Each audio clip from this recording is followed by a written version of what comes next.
but let's talk about the skeleton for a sec.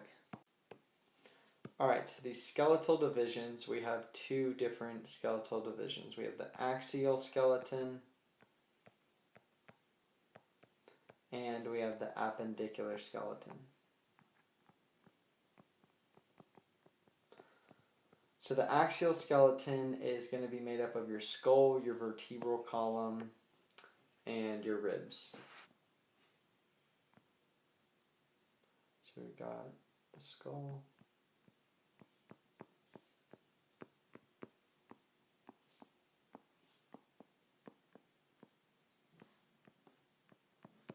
And these are going to function and support.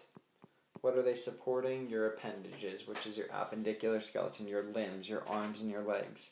So this functions in support. And your appendicular skeleton, it's the things making up these upper and lower extremities, as well as your pectoral and pelvic girdles.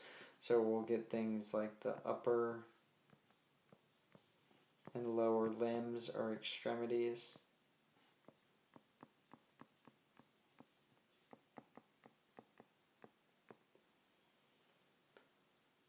And then we'll have our pectoral and pelvic girdles.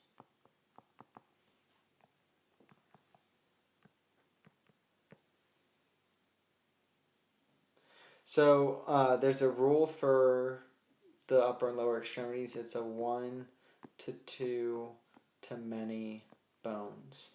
So for your upper extremities, for your arm, you have the humerus, and then your radius and your ulna, and then all the different carpals and metacarpals in your hand and all those things.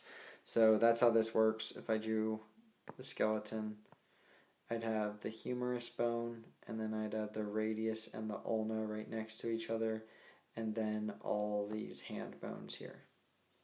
Same thing here. Humerus, radius, ulna, hand bones here. So 1 to 2 to many. Same thing with the legs. We have a femur, and then a tibia, fibia, and then a bunch of foot bones. Femur, tibia, fibia, bunch of foot bones. So 1 to 2 to many bones for the upper and lower extremities. The pectoral and pelvic girdles. Your pectoral girdle is made up of your scapula and your clavicle. And then your pelvic girdle is made up of your os coxae as well as your sacrum. Alright, that's all we're going to do for this for now, because we're going to talk about these once again once we do the whole skeleton video. Alright, next we want to get into bone classifications.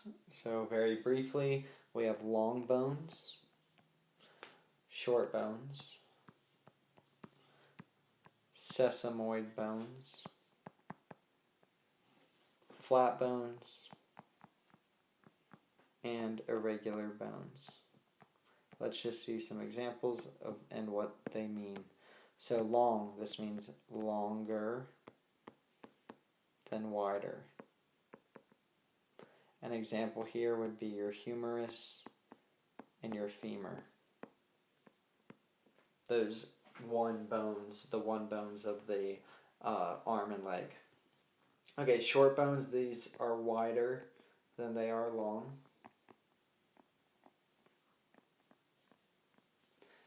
And some examples of these short bones are your wrist and ankle bones, also known as your carpals and your tarsals. A sesamoid bone is a type of short bone, so this is a short bone that's embedded in a muscle or tendon.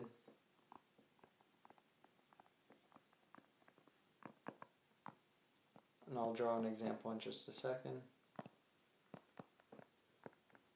But example is your patella or your kneecap. Okay, flat bones, that's exactly what they sound like. They're flat, so things like your sternum, your skull bones, your ribs, your scapula. And then irregular bones, if they don't fit in one of these classes, they're irregular. So things like your vertebra or your os coxae. And then your os coxae, remember, they're part of that pelvic girdle, so these are some of your hip bones. All right, and one note about these long bones. All of your limb bones, so all the upper and lower extremities, except the patella and the carpals and tarsals, are long bones. So your humerus, your radius and ulna, all these metacarpals, your fingers, the phalanges, the digits, all those things that we're talking about, those are all long bones. Same thing with your legs, so your femur, your tib fib, and then all those metacarpals, all those things, those are all long bones.